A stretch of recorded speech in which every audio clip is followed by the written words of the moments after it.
ini ngaji. Ngaji itu harus objektif. Objektif itu jujur.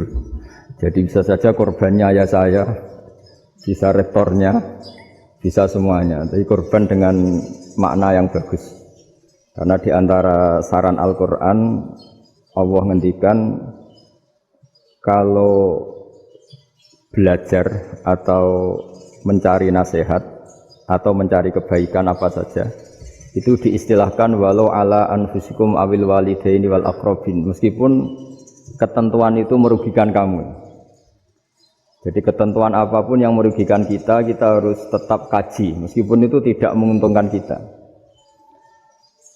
Karena banyak problem, mulai dulu sebenarnya problem itu orang yang wakam da'in yadda'i annahu da'a ilallah, tapi hakikatnya yad'u ila nafsi. Jadi banyak da'i yang mengklaim dirinya mengajak ke Allah dan Rasul, tapi sebetulnya hakikatnya mengajak ke kelompoknya sendiri.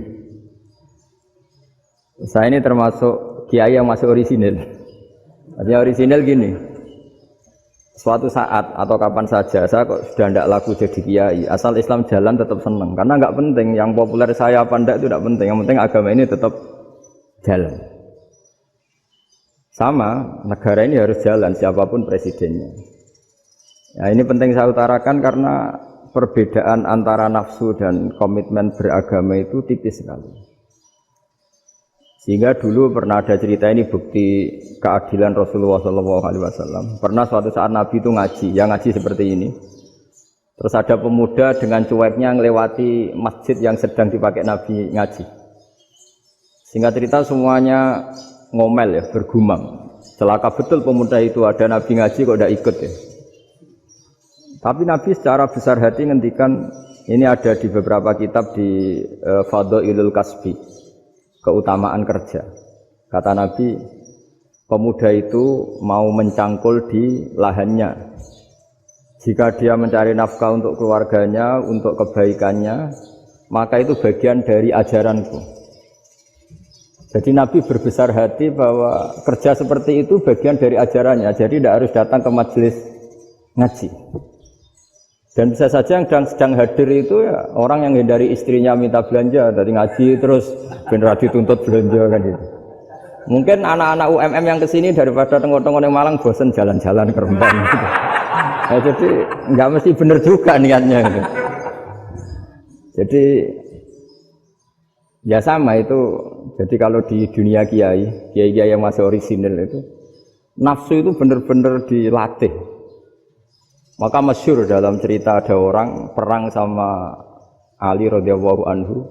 Ketika perang ini sangat semangat. Tapi ketika orang itu meludahi dan Sayyidina Ali ini tersinggung karena diludahi, Sayyidina Ali langsung angkat tangan. Sudah perangnya enggak usah diteruskan. Karena saya marah sama kamu sekarang demi nafsu karena kamu meludahi saya. Padahal saya tadi motifnya demi Allah dan Rasul. Jadi sangat tipis bedanya kita emosi karena diri kita dan emosi karena Allah dan Rasul. Sehingga ketika diludahin ini terus beliau mikir jangan-jangan perang saya karena saya diludahin. Nah yang hilang dari peradaban modern adalah Allah itu tidak begitu hadir di hati kita. Saya sering cerita di mana-mana, teks hadis itu sebenarnya berbunyi gini, ini hadis sahih. Mangka na yu'minu billahi wal yaumil akhir fal yukrim jarahu. Ada yang fal yukrim jarahu dhaifahu, ada yang fal yakul khairan aw yasmut. Siapa yang iman dengan Allah dan Rasul maka harus memuliakan tetangganya, memuliakan tamunya. Dulu itu ada seorang ulama dipanggil anak muda, dibully dari sekarang. Wahai kiai, datang ke rumah saya. Datang kiai itu. Setelah sampai ke rumah orang itu, silakan kiai kembali ke rumahnya, saya tidak butuh kiai. Kiai itu dengan riang kembali. Setelah di rumah dipanggil lagi, Pak Yai silakan datang ke rumah saya. Datang lagi. Ya senyum-senyum kiainya santai. Wah nggak jadi butuh Pak Yai, silakan kembali lagi. Sampai 3 kali. Oh itu kalau rektor digitukan marah itu. Dosen marah. Kiainya santai. Santai, senyum-senyum, rileks. Ketika ditanya, kenapa Pak Yai tidak tersinggung? Jawabannya unik. Anak muda, saya ini senang sekali nuruti perintah Allah, disuruh menghormati tetangga. Sehingga ketika Anda manggil, ya saya datang. Ketika Anda nyuruh pulang, ya saya pulang. Saya senang sekali nyenang kantongku. Dan itu perintah Allah. Jadi tidak ada hubungannya dengan kamu. Wah, pemudanya nangis minta dimaafin. Kalau kita kan enggak. Kita ini dosen, kiai, mungkin kita doktor, mungkin kita profesor. Tapi kita ini sering didikte oleh orang bodoh. Kalau orang bodoh itu jengkel, kita ya jengkel. Loh kamu jengkel, dijengkelkan orang bodoh itu namanya terdikte. Itu bodoh apa pinter? Wah, itu tidak pinter sama sekali. Kalau betul-betul kamu pinter, hanya bisa didikte oleh Allah Subhanahu wa ta'ala. Jadi antara hukum Allah apa? Wa ahsin man asa'a ilaika. Berbuatlah baik sama orang yang berbuat buruk sama Anda. Itu dikteannya Allah. Kalau dikteannya orang-orang bodoh, kayak dimangkel ben mangkel, terus kamu mangkel. Itu bodoh apa pinter? Nah, problem kita kekinian adalah wong pinter, wong bodoh itu podo-podo bisa didikte oleh sekelilingnya. Terus karuan wataknya perempuan seperti itu, wataknya anak-anak seperti itu, kita didikte. Anak-anak jengkelin kita mangkel, berarti kita didikte oleh orang bodoh.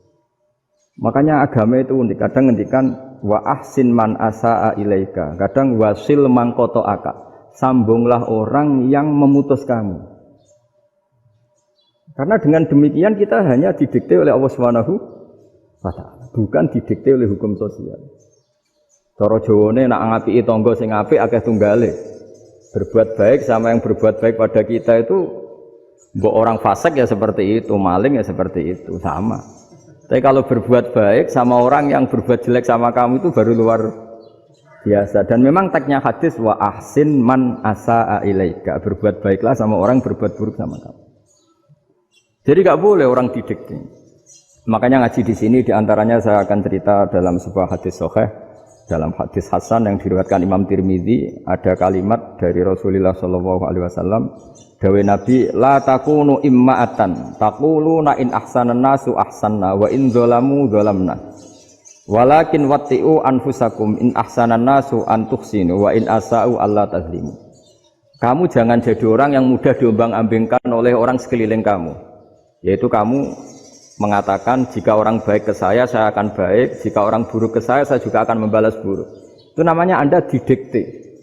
Tapi berkomitmenlah kamu akan berbuat baik meskipun orang lain berbuat buruk. Nah sekarang logika sosialnya begini. Kalau di Indonesia itu ada 1000 kiai, ada 1000 profesor yang ingin membenahi Indonesia. Rata-rata orang awam itu semau gue. Terus mereka mendikte kita. Perilakunya enggak simpatik, perilakunya jengkelin. Terus 1000 profesor ini ikut jengkel. Itu kira-kira jadi solusi apa goblok bareng? Sama 1000 kiai ini ikut jengkel, ini jadi solusi apa goblok bareng? Goblok bareng. Nah problem sekarang kita ini biasa didikte orang bodoh.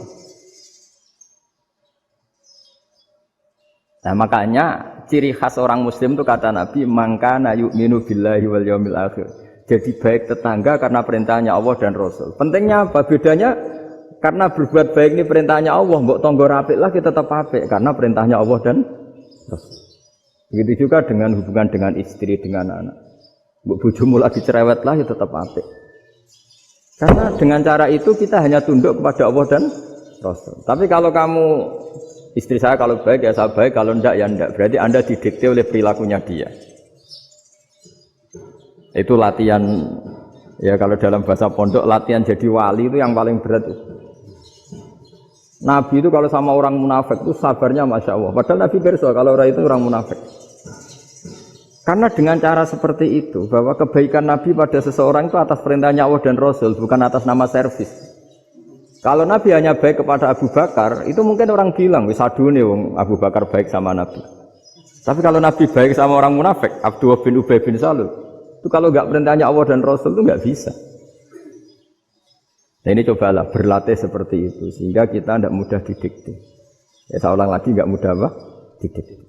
Maka di antara kebaikan Allah dan Rasul adalah bahkan orang dolim saja diberi jatah rahmat.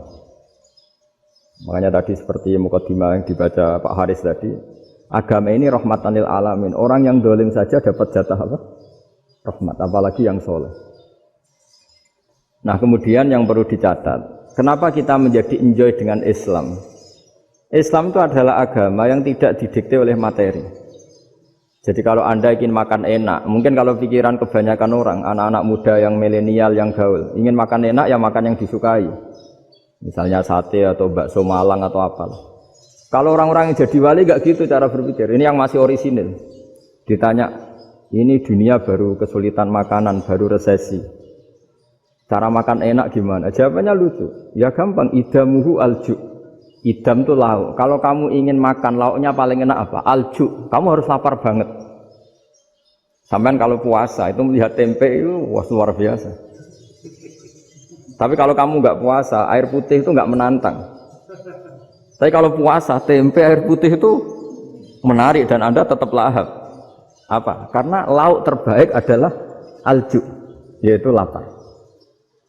Nah tapi kita ini enggak. Kita ini kayak orang bodoh. Kayak orang bodoh tadi, profesornya makan nyaman ya kalau sesuai selera. Nah itu kan sama dengan anak-anak ABG. Anak ABG itu makan lahap ya kalau yang disukai. Lalu bedanya apa ABG sama profesor? Kalau cara berpikir masih sama kan itu. Kiainya juga gitu. Kiai makan enak kalau yang disukai, kalau enggak. Lalu bedanya apa kiai sama orang awam? Orang awam juga gitu, makan lahap ya kalau yang disukai. Nah ternyata perilaku kita ini yang pintar sama yang bodoh sama maksudnya. Kalau kamu ingin berkasta lebih baik, itu cara makan enak itu apa? Idamuhu al-ju'. Lauk terbaik adalah karena kita sangat lapar. Makanya masyhur dalam cerita-cerita tarikh sirah nabawiyah. Nabi diberi hadiah, beberapa hadiah. Di antaranya ada yang diterima, ada yang enggak. Termasuk yang dikembalikan itu dokter. Ada seorang raja memberi hadiah Nabi dokter Tobit. Itu sama Nabi dikembalikan. Karena dokter ini sudah lama kumpul Nabi itu gak pernah sakit.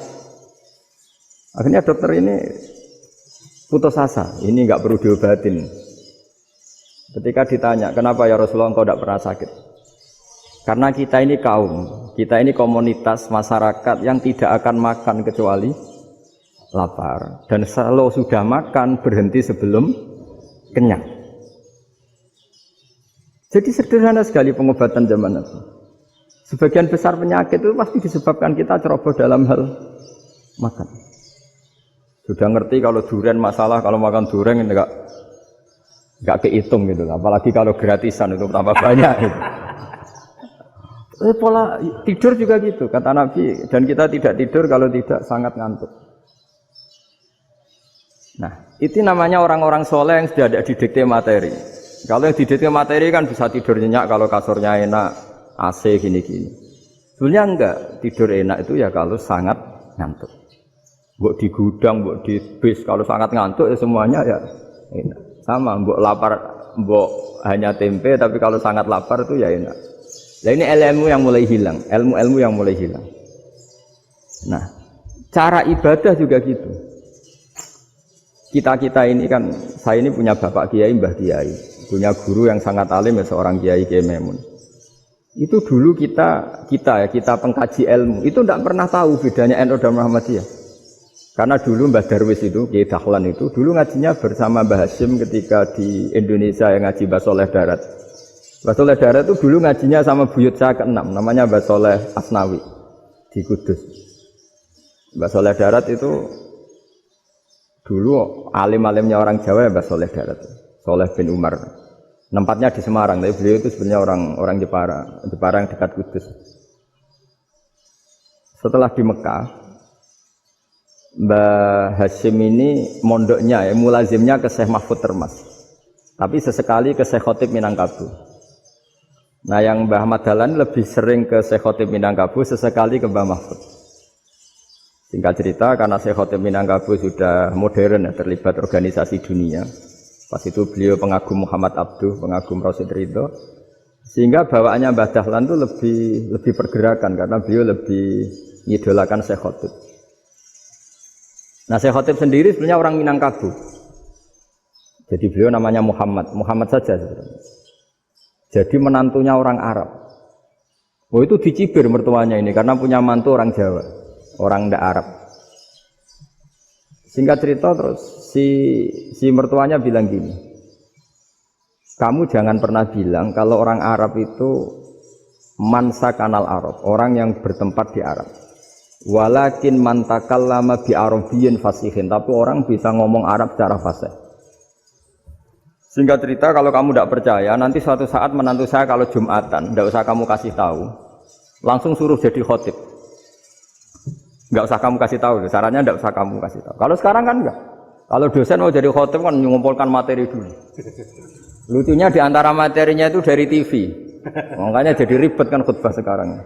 Kalau musim corona ya akan ngomong corona, musim apa yang ngomong apa. Jadi lagi-lagi didikte oleh media. Sebenarnya kalau ngomong kan sesuai kebutuhan umat, ini obatnya apa. Tapi enggak sesuai trending topik, itu kan kayak anak-anak gaul. Ini dokter kok gitu kan aneh. Singkat cerita si khotib ini enggak dikasih tahu, saya Muhammad tadi enggak dikasih tahu, langsung disuruh khutbah. Fatakallama bikalamin fasihin. Dia ngomong fasih sekali. Bahkan ngalah-ngalahi fasihnya orang Arab asli. Semenjak itu beliau dapat gelar Al-Khotib, orang yang cakap berpidato berkhutbah. Makanya terus dia Khotib Al-Minangkabau. Jadi orang Indonesia itu luar biasa. Dulu yang namanya orang Indonesia di Arab Saudi itu dihormati sekali, karena yang ke sana itu pasti ulama. Sudah alim di Indonesia ke sana, termasuk Mbah Ahmad Dahlan, Mbah Hasyim dulu karena sama-sama muridnya Mbah Soleh Darat. Lama-lama yang ke sana itu TKI TKW itu ya mulai agak dibully. Dulu Syekh Nawawi di antara ijtihad yang dihormati itu beliau mengkritik nyuwun sewu orang yang kan orang biasanya normalnya kan muji orang mati syahid. Hebat orang mati syahid itu hebat gini. Oke, kita sepakat orang mati syahid itu hebat. Tapi kata Imam Nawawi dengan syarat niatnya itu li'ila'i kalimatillah dan itu bawaan takdir. Saya ulang lagi, itu bawaan takdir, harus mati di medan perang. Tapi tidak boleh seseorang ini niat perang tapi niatnya supaya syahid. Karena kalau begitu berarti dia berniat supaya menjadi maktulal kafir, orang yang dibunuh orang kafir. Kedua, dengan dia mati berarti pasukan Islam berkurang. Berarti dia ingin pasukan berkurang, hanya ambisinya dia ingin langsung ke surga. Misalnya pasukan orang Islam itu 10, orang kafir 10. Kalau kamu ingin syahid berarti mati 1 kan, tinggal 9 kan. Lah kalau yang seperti itu 10 kan mati semua. Gara-gara ingin syahid akhirnya perang rapati tenanan, benang mati, benang mlebu swarga. Kata Syekh Nawawi, ya enggak. Kalau kamu perang sama orang kafir ya niat menang. Dengan niat menang ini kamu ingin li'ila'i kalimatillah. Tapi kalau kamu ingin syahid berarti kamu menuruti keinginan nafsu kamu yang cepat masuk surga. Itu orang Arab kagumnya bukan main. Karena di mana-mana orang itu dinilai dari niatnya. Paham ini ya? Tapi perang loh ya, dalam kondisi perang, bukan teroris. Perang itu artinya orang kafir yang ingin bunuh kita, itu perang namanya apa? Perang. Dulu orang cerita syahid itu hanya pokoknya syahid itu hebat, pokoknya syahid itu hebat. Syahid di medan perang itu hebat, pokoknya syahid di medan perang hebat. Tapi ketika Syekh Nawawi memberi penjelasan ilmiah, jika kamu perang ingin cepat mati, ingin cepat syahid, artinya ini untuk pemenuhan diri kamu, karena kamu bayangkan langsung masuk surga. Kamu lupa bahwa dengan kamu dibunuh, kekuatan Islam berkurang. Akhirnya beliau memberi penjelasan, syahid itu bagus, itu sebagai takdir. Hanya takdir itu kita perang yang ingin menang, tapi takdirnya mati. Jangan dibalik, oleh perang rapati tenanan, benang mati, namun lebu. Itu yang pertama, termasuk ulama yang pertama memberi penjelasan itu Syekh Nawawi. Akhirnya melahirkan kekaguman yang luar biasa dengan tafsir Munirnya itu. Terus beliau itu orang yang rileks kalau menjelaskan ilmu. Ini ya juga guru-gurunya Mbah Hasyim, Mbah Guru sama Mbah Hasyim, sama Mbah Ahmad Dahlan Syekh Nawawi. Jadi dulu yang alim di Arab itu ada Syekh Nawawi, ada Syekh Khotib Minangkabau, ada Syekh Bakir Jogja, ada Syekh Mahfud Termas. Itu orang Indonesia banyak sekali yang alim. Bahkan diantaranya yang dikagumi Al-Azhar itu juga orang Indonesia, nama Syekh Abdul Manan, itu mbahnya Syekh Mahfud Termas. Itu pertama ada duta besar Indonesia di Mesir, itu termasuk barokahnya Mbak Abdul Manan tadi, itu juga orang Indonesia. Jadi pemahaman ulama Indonesia itu khas, termasuk ketika memaknai apa? Syahid. Ketika memaknai apa? Syahid. Itu unik. Ketika Syekh Nawawi diuji dulu itu yang namanya ulama diuji dulu oleh 100 ulama. Jadi dulu ya ada kompetisi. Imam Bukhari diakui jadi ahli hadis itu diuji oleh mi'atu muhaddisin, 100 orang ahli hadis, sanad dibolak-balik, matanya dibolak-balik, tapi beliau tetap bisa mengembalikan proporsi sanad itu. Senawi pernah diuji gini. Ayul afdol al ulama awe salatin. Keren mana ulama sama raja atau sama orang-orang kaya, sama penguasa? Ya keren ulama. Terus dibully sama orang. Tapi setahu saya banyak ulama yang antri di rumahnya raja. Tapi saya tidak tahu melihat raja antri di rumahnya ulama. Kan kebanyakan kan mungkin ustadz atau kiai yang antri ngajukan proposal kan enggak. Nah, kalau raja kan enggak pati itu, malah enggak usah antri. Kiainya sudah nyambut sebelum datang. Jawabannya lucu Senawawi itu, dan yang tanya itu langsung diam. Ya karena ulama itu tahu fungsinya uang, sehingga cara nyari sampai seperti itu. Sementara raja-raja itu tidak tahu fungsinya ilmu, makanya tidak pernah sowan ulama. Sehingga jadi ya dianggap enteng saja. Ulama kan tahu fungsinya uang, tahu untuk pondok, tahu masjid. Sementara raja tidak tahu fungsinya ilmu. Jadi itu khas Jawa ya.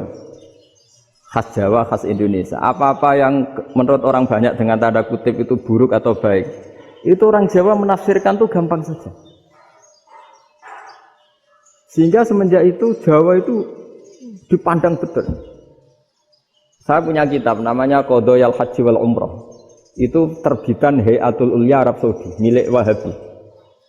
Itu diantara fatwa yang dipakai untuk solusi muskilatul haji, problem-problem haji kekinian. Itu fatwanya syekh-syekh yang dari Indonesia, termasuk Syekh Khotib Minangkabau, Syekh Nawawi Banten, Syekh Bakir Nur Jogja.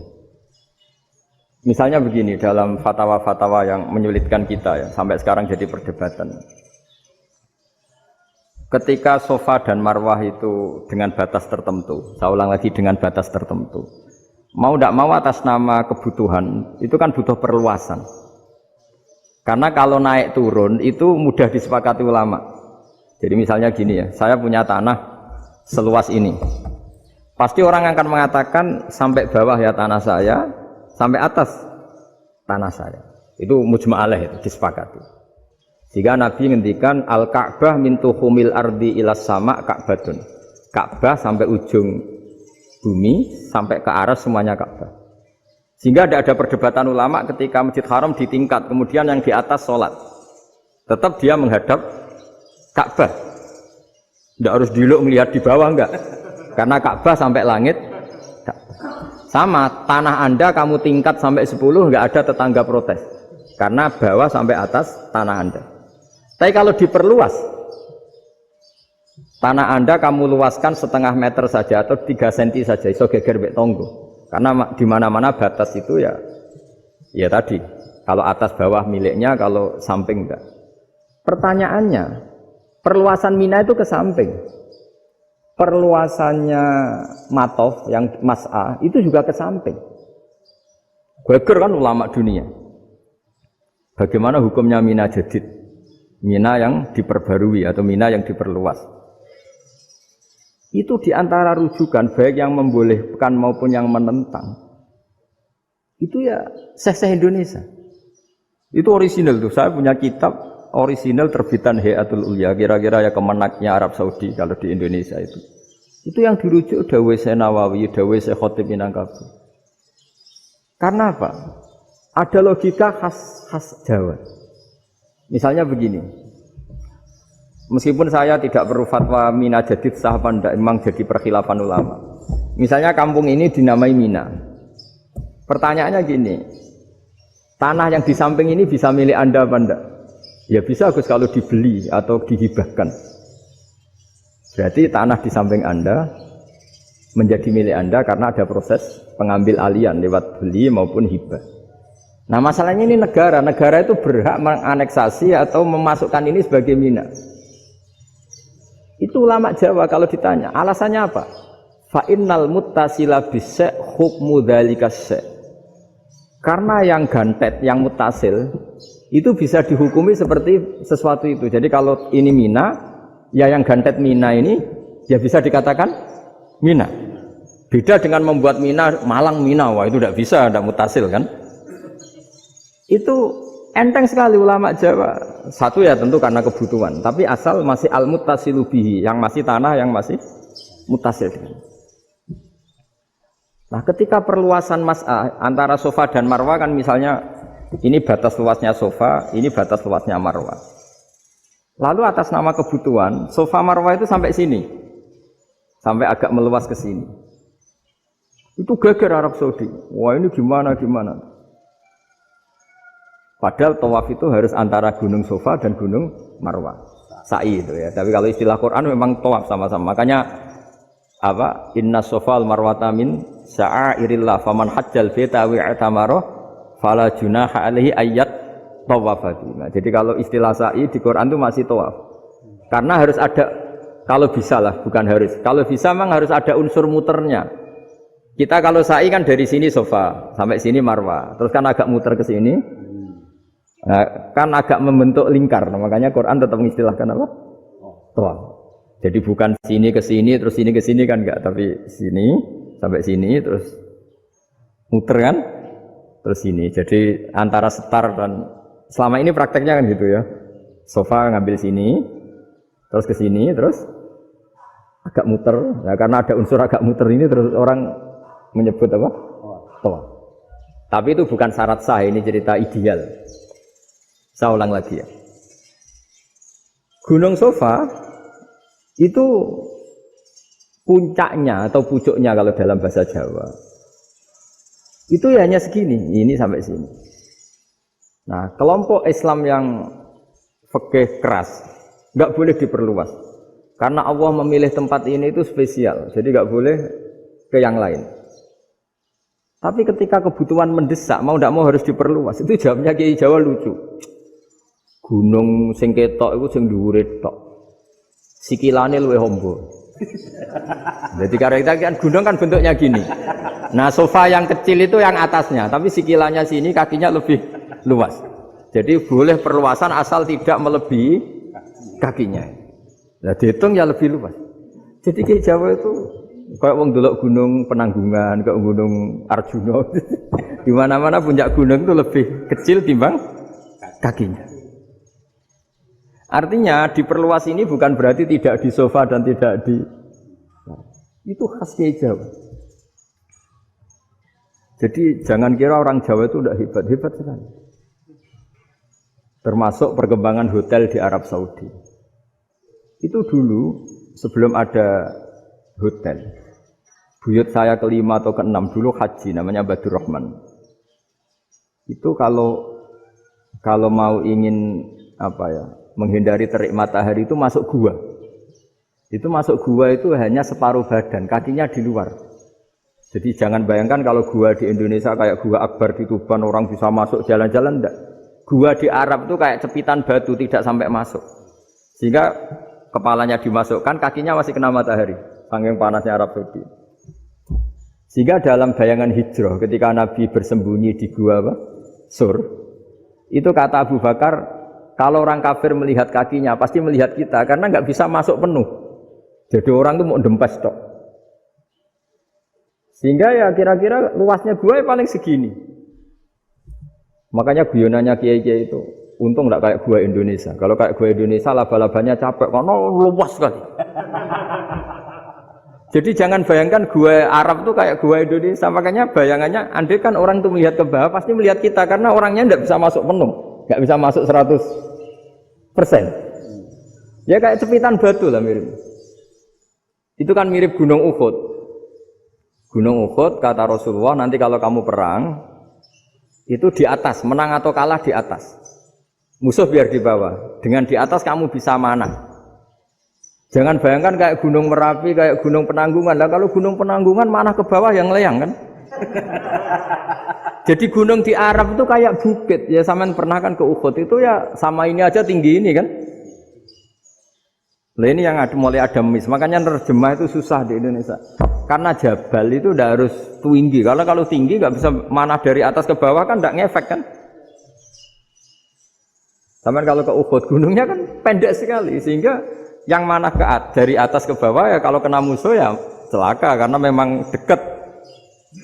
Ya kalau gunung Indonesia Mana dari atas ke bawah yang keleyang nggak ngefek. Nah itu susahnya nerjemah bahasa Arab ke kita. Jadi apa ya?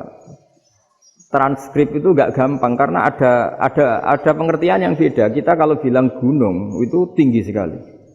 Sampai banyak mahasiswa tersesat ya saking tingginya. Kalau orang naik Uhud nggak akan tersesat, wong ketok dari bawah itu. Nah ini pentingnya ngaji ya. Jadi akhirnya ulama-ulama Indonesia itu dipakai rujukan. Jadi mulai Mbah Hasyim, Mbah Ahmad Dahlan sampai era buyut-buyut itu masih orang alim. Lama-lama yang di Indonesia ini orang-orang yang bodoh. Sehingga orang Jawa kalau ke sana dibully, ya Jawa tak kulul khaya. Orang Jawa itu penggaweannya itu makan ular. Karena belut itu kalau di kamus itu persis ular. Dulu itu kan kamus tidak full color. Gara-gara gak full color, gambar belut sama ular itu sama. Belut itu belut sama ular kalau nggak full color gambarnya sama apa enggak? Sama.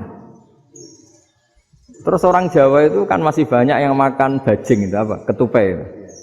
Bajing kalau digambar tidak full color sama dengan tikus. Gambar yang tidak warna hitam putih. Sehingga kita ini dibully pemakan tikus dan pemakan ular. Karena belut itu persis ular kalau digambar yang tidak full color. Sampai datang Syekhona Khalil, datang ulama. Ngarang kitab ya judulnya Al-Belut. Karena enggak terima bangsanya dinyek makan apa? Ular. Terus dikarang. Wal belut hayawanun bakhriyun terus ya isu fi kadza wa kadza. Itu beda dengan al-hayyah. Itu diterangkan. Mulai bisa nerima. Terus sistem hotel juga gitu. Sampai tanyakan dalam sejarah dulu orang Sedayu ada namanya Syekh Mukhtar. Syekh Mukhtar bukan bikin rumah besar yang siapapun orang Indonesia haji itu nempat di sana. Nah ini yang menginspirasi akhirnya ada hotel. Dulu Syekh Mukhtar hanya menyediakan untuk hujat-hujat Indonesia. Lama-lama jadi hotel. Tidak mau saya mau cerita. Kata Mbah Mun sering cerita. Kenapa wa ma arsalnaka illa rahmatan lil alamin, kata Mbah Mun, Allah itu pasti bikin ulama yang tidak produk Arab itu pasti ada. Kalau orang Arab jadi ulama wajar, bahasanya Arab, domisilinya di Arab. Tapi Allah akan selalu bikin ulama yang tidak bangsa Arab. Imam Ghazali itu Tus itu Persia. Imam Bukhari itu kira-kira kalau sekarang ikut Uzbek. Ya, Imam Bukhari itu kalau negara sekarang ikut mana? Uzbek. Kenapa demikian kata Mbah Mun? Karena Allah sudah ngendikan wa ma arsalnaka illa kafatan linnas. Manusia semua ini kena khitabnya Islam. Kalau tidak ada ulama yang dari berbagai negara, kesannya Islam itu hanya milik orang Arab Saudi. Makanya Allah selalu bikin ulama-ulama yang bahkan tidak Arab. Termasuk Imamul Muhaddisin, yaitu Imam Bukhari, itu orang Uzbek. Orang Rusia lah kalau sekarang ikut Uni Soviet dulu. Imam Ghazali itu orang Persia. Syekh Nawawi itu orang Banten. Karena Allah ingin memaklumatkan bahwa Islam ini untuk semua. Sehingga orang yang tidak Arab pun bisa belajar Islam. Yang alimnya itu enggak kalah sama orang apa? Arab. Makanya ini PR ya. Kalau Gus Dah Ploso nanti ngendikan suatu saat orang belajar Islam itu bahkan orang Arab pun bisa belajar ke Indonesia. Kalau orang Indonesia bisa alim betul kayak dulu. Sekarang banyak liga antar ulama. Itu orang Indonesia pasti masuk. Ulama-ulama top dunia. Itu pasti orang Indonesia banyak yang masuk. Karena tadi, ketika orang Indonesia baca kitab, itu orang Arab itu kagum. Kok bisa ada bahasanya baca secara benar? Bukan sekedar bisa baca secara benar. Karena memang dilatih sedemikian rupa di pondok-pondok. Makanya kita semua lah, yang alim di Indonesia itu kemana-mana ya pasti alim. Dulu putra Mbah Mun namanya Gus Zofur itu tahun pertama ya sudah the best di tahun pertama. Kalau tahun pertama the best-nya ilmunya bawaan dari sarang, dari keluarganya. Gus Naji mondok di Said Muhammad tahun pertama sudah dipuji sebagai yang teralim karena ya sanggup. Kalau dipujinya tahun ketiga, tahun keempat kan mungkin dapat dari sana. Ini tahun pertama. Saya ulang lagi tahun Karena pengajaran di Indonesia itu luar biasa di pondok-pondok. Makanya kalau dalam anekdot pondok itu cerita-cerita lucu itu. Ada orang Jakarta ngaji, setelah di kelas itu pelengahan terus. Melihat jendela, lihat pintu terus. Lama-lama gurunya marah. Kamu diajarin kok ndak punya sopan, melihat pintu terus gak memperhatikan guru ya. Anak Betawinya jamnya lucu. Habis Pak Guru bohong. Kenapa ya? Kamu Pak Guru bilang Ja'a Zaidun, Zaid datang. Tak lihat gak ada yang datang. Setelah itu contoh nasab kan ro'a itu Zaidan. Saya melihat Zaid, saya gak melihat Zaid. Contoh ketiga yang jer kan maror tu bi Zaidin. Saya berjalan ketemu Zaid. Pak Guru diam di situ gak jalan-jalan. Jadi saking detailnya Indonesia dia diajari. Kalau rofa Ja'a Zaidun. Kalau nasab ro'a itu Zaidan. Kalau jar maror tu bi Zaidin. Nah si murid Betawi ini karena pertama sekolah, ngiranya gurunya itu cerita, Zaid datang. Makanya dia lihat pintu terus, mana katanya datang kok enggak datang-datang. Nah, dengan latihan seperti itu, kemungkinan orang Indonesia salah itu kecil karena memang dilatih betul. Saya ulang lagi karena memang dilatih betul. Sehingga ketika orang Indonesia ini yang cerita seorang wartawan. Ini kisah nyata. Kali ini tidak anekdot, kisah nyata. Ada wartawan internasional meliput Ramlah. Ramlah itu di Gaza, di Palestina. Wartawan Indonesia ini hanya bisa bahasa Inggris. Dijak ngomong bahasa Arab. Terus dia bilang saya tidak bisa. Saya tidak bisa. Saya bisanya ngomong Inggris. Tapi apa yang terjadi setelah sholat? Si Indonesia ini jadi imam pakai sholat jariyah lagi. Baca bismillah benar, bismillahi jar karena mudhof ilaih. Terus ketika iktidal ya benar, Rabbana lakal hamdu mil'us samawati wa mil'ul ardi benar. Ketika tahiyat ya benar, at-tahiyatul mubarakatuh sholawat.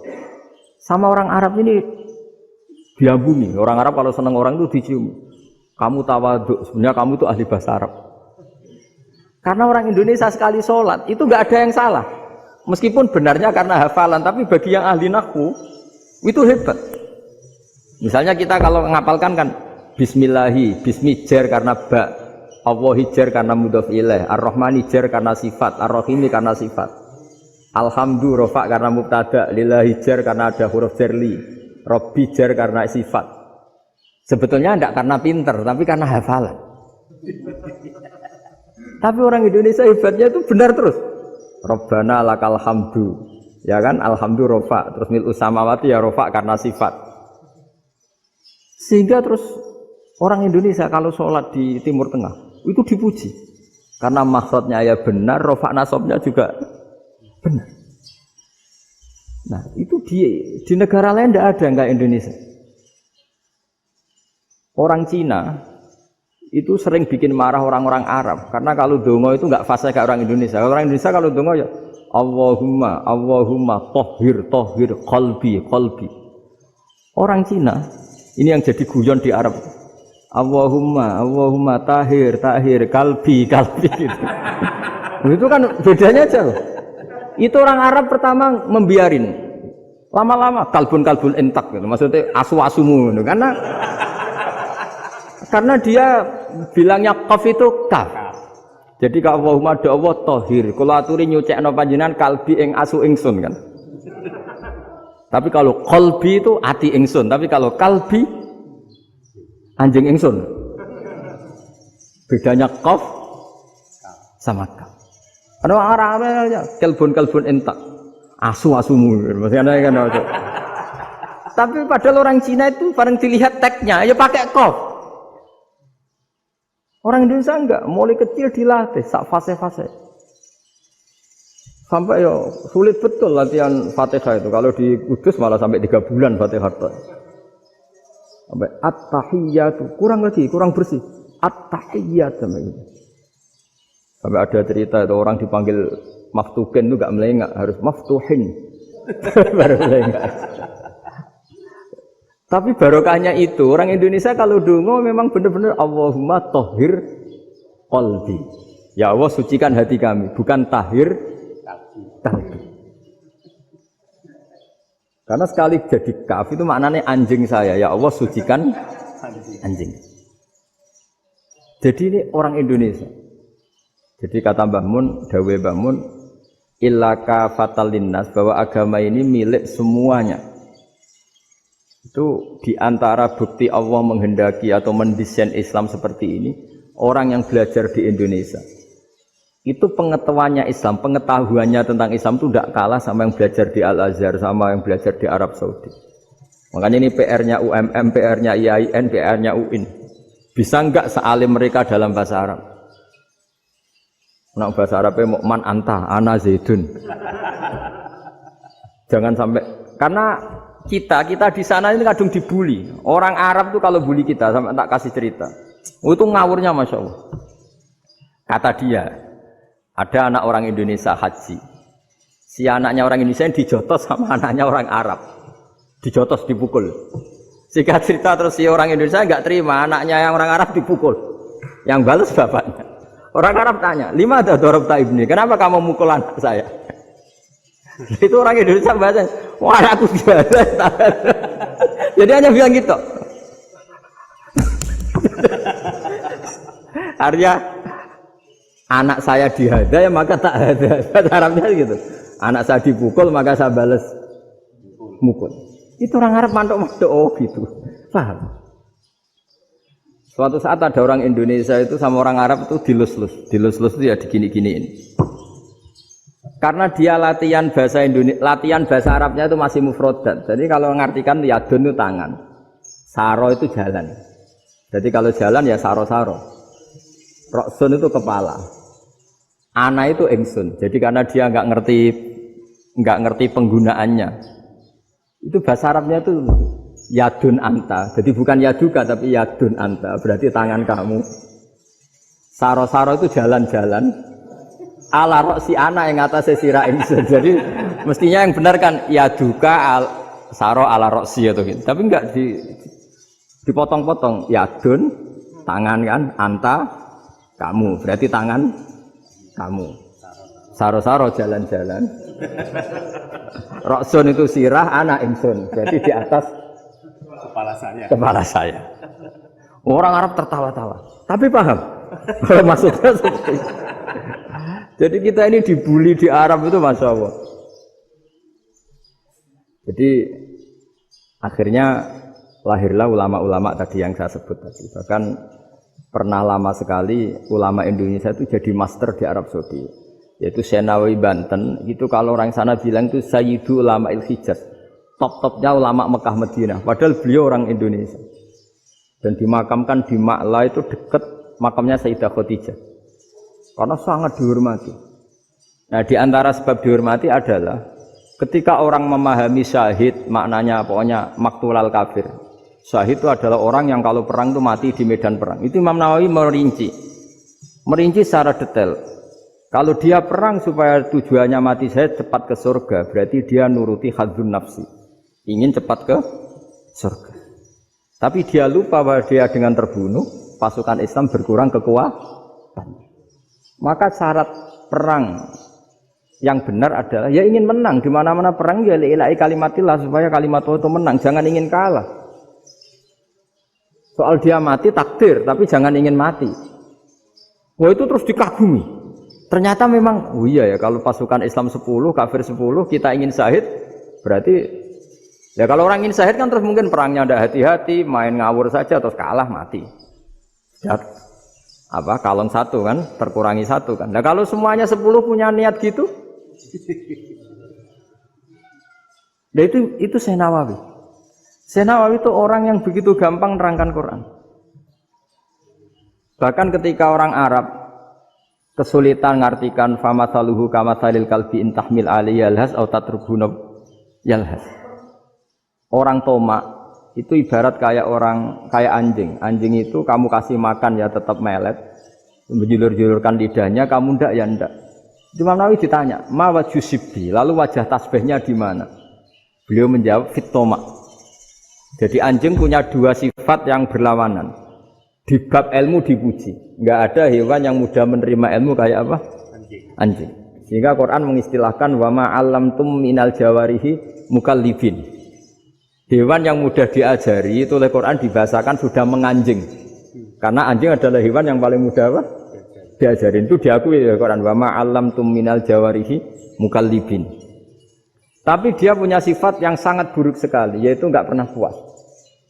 Makanya ketika Bal'am bin Ba'ura, ada tokoh yang kedonyan ya. Itu kalau diistilahkan Quran walakinnahu akhlada ilal ardi wattaba'a hawa. Famathaluhu kamathalil kalbi in tahmil 'aliyal has aw tatrukhu yalhas. Jadi anjing punya dua sifat yang berlawanan. Di bab ilmu dipuji karena paling mudah diajarin. Itu saya pernah ke Malaysia, diceritain sama polisi Malaysia. Anjing itu saking cerdasnya itu bisa deteksi CD palsu sama CD bajakan, asli sama bajakan. Itu kan enggak kebayang. Kalau narkoba mungkin masih ada bau khusus ya. Atau mesiu atau bom masih ada bau khusus. Ini enggak. Anjing itu dilatih ngecek CD yang asli sama yang palsu. Oh itu kebablas itu pinternya itu. Itu harganya itu 1 miliar lebih. Paling mahal. Jadi mungkin bisa deteksi ini dosen betul apa abal-abal itu bisa. Itu kiai betul apa kiai pesanan itu mungkin bisa. Itu saya punya kitab namanya Al-Hayawanul Kubro. Itu cerita prestasi-prestasi hewan. Itu yang berkuras-kuras sampai berjilid-jilid. Itu ya cerita anjing. Gak ada hewan sebaik anjing. Di bab itu ya, di bab sampai ya tadi ada anjing yang sangat loyal sama majikannya. Loyalnya Masya Allah, sopannya Masya Allah. Anjing itu mbok lama berbakti sama sampean, nggak mau tidur di ruang tidurnya sampean, dia tetap tidur di luar. Corong Jawa nggak ngelama. Suatu saat si raja ini minum, wisata minum. Pas mau minum diterjang sama anjingnya sampai tumpah. Kecewanya raja ini itu karena selama ini anjingnya sopan sekali. Sekedar ganggu di ruangannya nggak pernah, malah ini mau minum, minuman yang disukai diterjang anjingnya tumpah. Marah kan anjingnya di mana? Ternyata apa? Minuman itu anjing ini tahu kalau minuman itu beracun, diracuni oleh musuhnya. Itu saking hebatnya anjing sampai ketika ngawal rajanya itu tidak sekedar ada penjahat atau maling. Bahkan trik-trik kayak minumannya diracun oleh orang lain itu anjingnya tahu. Jika pas mau diminum diterjang sampai terus supaya enggak keminum. Makanya Quran istilahkan anjing itu apa? Wa ma 'allamtum minal jawarihi mukallibin. Hewan piaraan yang kamu ajarin nanti sampai sepinter anjing. Makanya Ashabul Kahfi itu ketika ngajak anjing tadi, beliau tidur, anjing itu tidurnya bil wasit, wakal buhum basitun dzira'aihim bil wasit. Jadi dia tidur dalam posisi siaga. Loh coba anjing itu nggak pernah sekolah, karena dia posisi menjaga tidurnya itu kayak siaga gini, bukan ngorok madep ke atas terlentang itu enggak. Andai kan dia tidur terlentang itu kan yang mau mengganggu kan, wah asune turu itu enggak. Dia tidur posisi siaga, makanya disebut lawit tolak ta'alaihim lawalaita minhum firaron. Kalau kamu melihat anjing itu pasti lari karena dia posisi siap merekam. Jadi tidur tapi posisi siap merekam. Jadi matanya tetap terbelalak kayak siaga. Padahal itu enggak diperintah, ya dia memang punya nalar untuk itu. Ini disebut wa ma 'allamtum minal jawarihi mukallibin. Dan dalam teori modern juga gitu. Tapi dalam hukum Islam yang dianut mazhab Syafi'i itu anjing tetap najis. Ya sudah najis ya najis, tapi ada mazhab lain yang mengatakan tidak najis. Tapi tidak usah ngurmat anjing, geger nanti kalau rektor kampus punya anjing.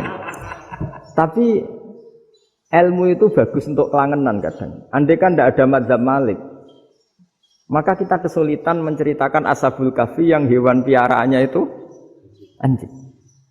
Tapi misalnya anjing disucikan, kita juga nanti susah menjelaskan hadis Nabi malaikat itu tidak masuk rumah yang di situ ada apa?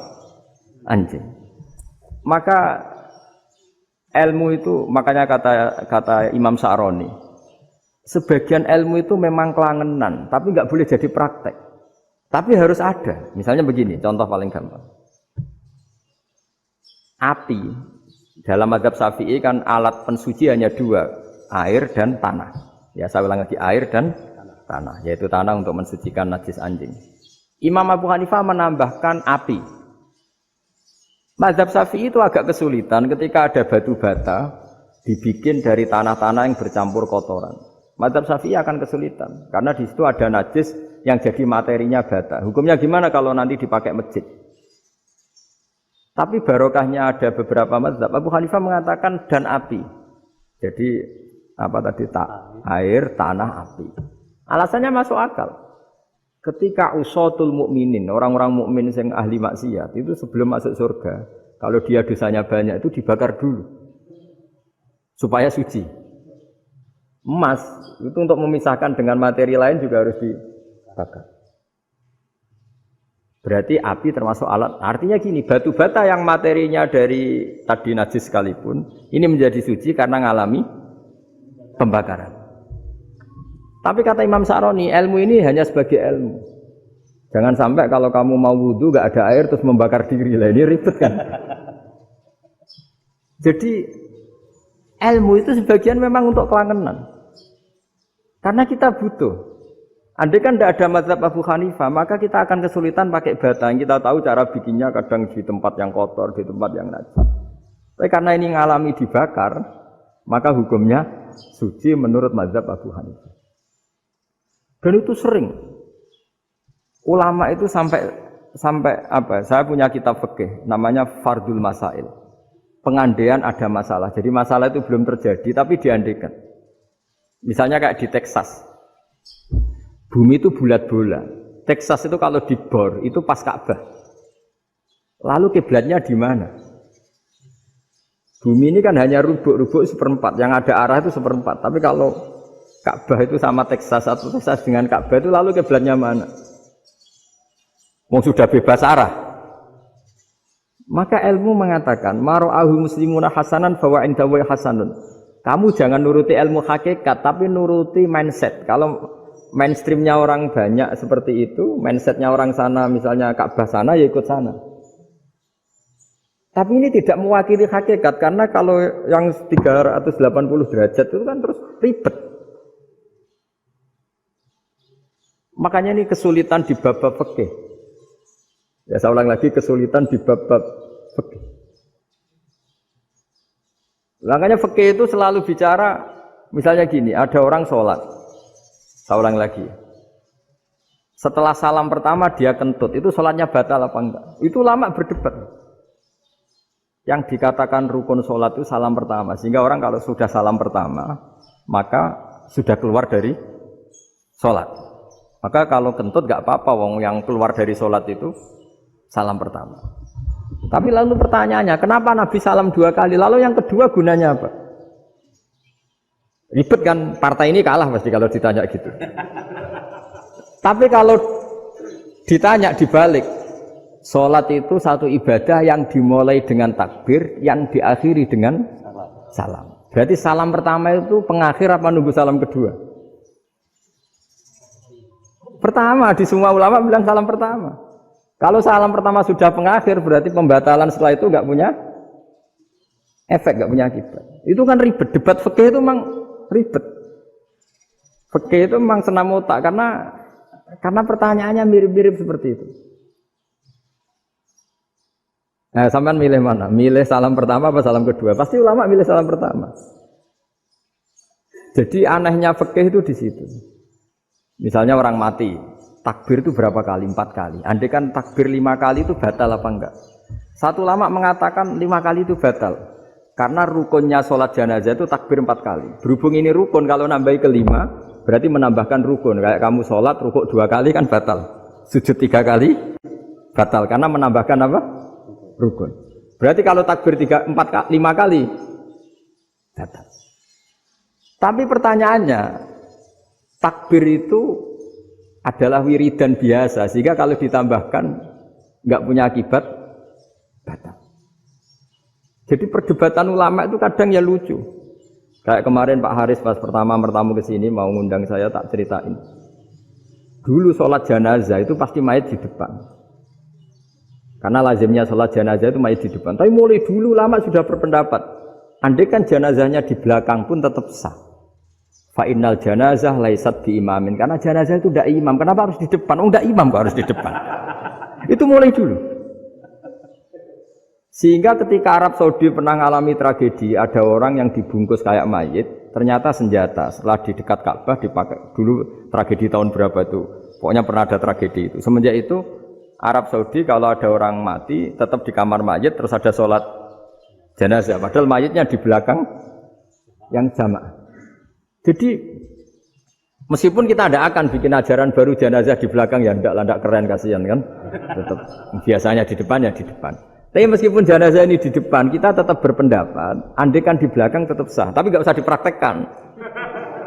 Nah, pentingnya ilmu ini begini. Saya misalnya di Rembang, boleh nggak nyolati ghaib jenazah yang di Surabaya? Boleh kan?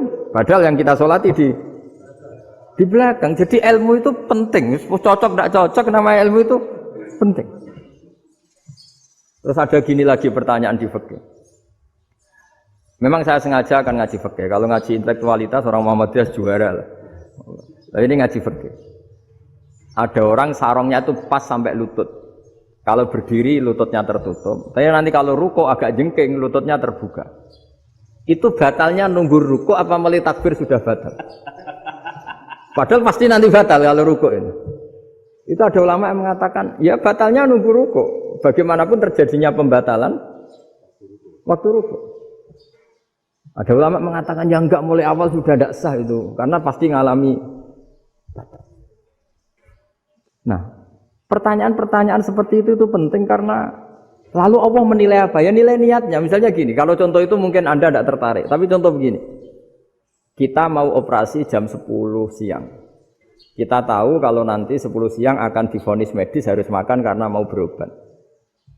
Malamnya itu kalau kamu orang soleh, bayangkan kamu orang soleh. Kalau tidak orang soleh kan tidak punya komitmen. Kamu milih niat puasa, apa enggak jam 10 mesti mokak menisan raposo. Kamu orang soleh. Kalau kamu orang soleh pasti milih puasa, karena ini Ramadan. Meskipun nanti jam 10 pasti disuruh batal sama dokter. Setidaknya kita berpikir gini, nak mati jam itu paling enggak ditulis saya sebagai orang yang puasa.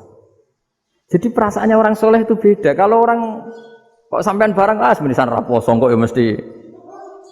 Sampean tidak pernah berpikir bahwa puasa mulai fajar sampai jam 10 itu luar biasa. Bisa saja kita mati jam 7, bisa saja mati jam 6. Kan ditulis Allah sebagai orang yang berkomitmen terhadap puasa. Terus ada kemungkinan kecil. Adalah jam 10 itu dokternya sakit atau enggak jadi ke sana. Berarti kamu kan enggak jadi buka. Kan ya mungkin juga. Sama yang tadi. Delalah sebelum ruko ono wong sing nyarongi sampean. Sehingga sholatnya normal. Kamu tidak menemukan pakaian yang pas, jebule pas setelah ruko, mau ruko, ono wong wah sholatnya kira bener disarongi. Itu agama. Jadi agama itu dimulai dari mana coba? Dimulai dari niat, dari komitmen. Nah, sekarang kelirunya kenapa ada garis keras? Agama itu dimulai dari keinginan ideal. Itu yang mulai itu ada orang-orang garis keras. Agama ini enggak, agama ini dimulai dari niat. Sampai ada kaidah agama ma la yudraku kullu la yudraku kullu. Kalau tidak bisa ideal jangan ditinggalkan sama sekali. Tapi orang enggak, sekarang bayangkan Islam itu ideal. Pemimpinnya ya soleh, masyarakatnya soleh, enggak ada maksiat, enggak ada apa. Dan apa ilmu? Kalau secara ilmu mulai dulu ya ada orang dolim, ada orang soleh. Nabi kurang baiknya. Di angkatan itu ya ada orang munafik. Sehingga ulama itu sudah berpendapat ideal itu piye? Zaman Nabi saja ada orang apa? Munafik. Itu ilmu. Kalau nuruti kelangenan inginnya dunia ya steril, enggak ada maksiat, enggak ada. Dan agama itu diciptakan Allah itu memang unik. Calon Nabi misalnya, Nabi Musa itu sing rumat Fir'aun. Ketika Nabi Muhammad lahir, sing ribet manitia ini Abu Lahab. Orang dosen UMM. Coba. Karena Allah ingin memaklumatkan ke kita bahwa agama ini akan hidup di kondisi apapun. Asia, istrinya Fir'aun, itu termasuk mukminah yang dipuji Quran. Padahal dia bukan istrinya pengurus NU atau pengurus Muhammadiyah. Istrinya Fir'aun. Tapi itu pelajaran bagi kita bahwa orang-orang baik itu tidak harus di lingkungan yang baik. Masjid paling makmur itu kadang di dunia mungkin ya jangan bakas Mekah Madinah itu karuan. Mungkin di antara masjid yang makmur justru yang di Kanada, di Amerika mungkin. Karena merasa minoritas tuh perpustakaannya ada, kajiannya ada. Tapi banyak masjid di daerah pesantren yang malah sepi. Karena kiainya tahu jamaah di masjid itu ra wajib. Itu ada daerah pesantren, saya ulang lagi ada daerah pesantren. Didikon pengajian, monggo nekani pengajian, maca selawat ning omah yo ganjaran padha wae. Ribet kan? Mau dibantah itu benar, mau dibiarin merusak tatanan. Jadi saya mohon sekali ya, jadi ilmu itu diperbandingkan supaya perbedaan-perbedaan itu biasa. Dulu Imam Malik itu punya murid namanya Imam Syafi'i. Itu dalam banyak hal. Itu perbedaannya tajam sekali. Ya saya ulang lagi, dalam banyak hal itu perbedaannya tajam sekali. Misalnya begini. Ini terakhir percontohan saya fikih, nanti dikaji sendiri.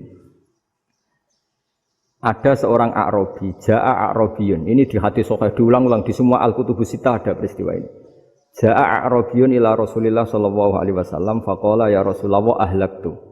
Qala wa ma ahlakaka? Qala wa qatu imraati fi nahari Ramadan. Ya Rasulullah, saya ini orang yang rusak. Kenapa? Saya ini hubungan intim sama istri saya ketika masih siang Ramadan. Singkat cerita orang ini dihukum berat sama Nabi. Hukumannya adalah karena dia membatalkan puasa ketika dengan hubungan intim. Sama Nabi dihukum, kamu harus merdekakan budak. Wah, tidak mampu ya Rasulullah, saya tidak punya budak. Jadi ini bukti bahwa agama ini sangat sosial sehingga sebagian kafaroh harus memerdekakan budak. Kamu kalau gitu puasa 2 bulan. Yang baru puasa 2 hari aja kecelakaan malah disuruh puasa 2 bulan. Ya sudah kamu ngasih makan 60 orang miskin. Saya ini orang paling miskin. Kok jadi sudah miskin agak hiper lah orang itu. Poso-poso kok gitu. Itu kata ulama kalau orang Jawa enggak mungkin makanannya tempe mendoan enggak mungkin itu. Di Jawa itu enggak mungkin lah ada orang batal puasa karena hubungan intim. Kayak istrinya enggak cantik, cerewet, sang lanang mangane mendoan. Itu tidak mungkin, kecelakaan itu tidak mungkin. Tidak mungkin itu. Tapi kalau Arab mungkin karena makanannya daging. Singkat cerita, terus pertanyaannya gini. Kalau batal biasa itu kan bayarnya puasa 1 hari. Kalau batal pakai hubungan intim, pakai jima kalau dalam bahasa fikih, itu kafarohnya berat, yaitu merdekakan budak atau puasa 2 bulan berturut-turut. Pertanyaannya gini, jima istri itu boleh loh tidak zina. Seorang jima istri itu boleh loh tidak zina. Itu kan hukumannya berat. Nah terus Imam Malik berpikir kalau gitu tidak harus jima dong. Poso-poso, ora ana uzur, ora ana apa terus nyate. Esuk mangan bakso tanpa ada alasan syar'i. Hukumnya harus sama dong, karena jima hukumnya boleh, berarti semua iftar, semua pembatalan puasa yang tidak ada uzur syara' maka hukumnya sama, yaitu sanksinya sama. Masuk akal enggak? Masuk akal dalam mazhab Imam Malik. Dalam mazhab Syafi'i enggak. Mulai dulu jima itu beda. Kayak mertamu nggone wong, mangan iku oleh, tapi nek nggo bojomu mbok jima niku wis nemen ngawure lah. Tetep beda. Dari Imam Syafi'i itu pokoknya beda, jima sama makan itu beda. Lah ya terus setelah itu terus ada pertanyaan. Bagaimana kalau makan dulu baru jima? Ribet kan? Makanya itu sampai dibabkan Kitabul Khilafil Fiqhi, bab merekayasa fikih. Makanya itu perdebatannya orang Hanafi sama Imam Syafi'i juga sama. Ada orang jam segini lapar sekali, kalau langsung makan kan kena sanksi. Ya pergi aja dulu, pura-pura ngaji ke Gus Bah gitu. Nanti kan jadi musafir kan? Wah itu sudah boleh itu kan? Musafir. Padahal enggak. Memang dia pergi itu karena supaya bisa makan. Mau enggak kepikiran ngaji kok tahu-tahu ingin ngaji. Mumpung Ramadan nah. Nah makanya dibabkan, apakah boleh merekayasa fikih? Tapi fikih bisa apa coba? Dengan status kamu musafir, ya memang boleh iftar, boleh berbuka. Nah itu terjadi terus perdebatan ulama menyangkut fikih. Karena memang masalah furu'iyah. Sehingga termasuk perdebatan kita dalam perilaku, misalnya adat orang NU kalau habis salam itu menghadap ke kiblat, karena arah terbaik itu kiblat. Tapi sebagian orang Muhammadiyah atau mungkin semuanya menghadap ke makmum. Itu memang teks hadisnya itu kita yang meneliti hadis itu semua syarah itu berdebat. Nabi memuji kiblat itu arah terbaik, oke. Tapi di bab itu Nabi itu aqbala alaina, menghadap ke kita. Lalu pertanyaannya, kenapa menghadap ke kita? Ada mengatakan karena Nabi memang punya tradisi kadang ngendikan. Ya tentu dulu istilahnya tidak kultum, nggak ada istilah itu dulu. 7 menit itu nggak ada. Tapi ada ulama yang analisis begini, termasuk kitab Fathul Bari. Nabi itu tokoh sentral, taruh lagi Nabi itu tokoh sentral. Ini kata kitab Fathul Bari, bukan kata saya.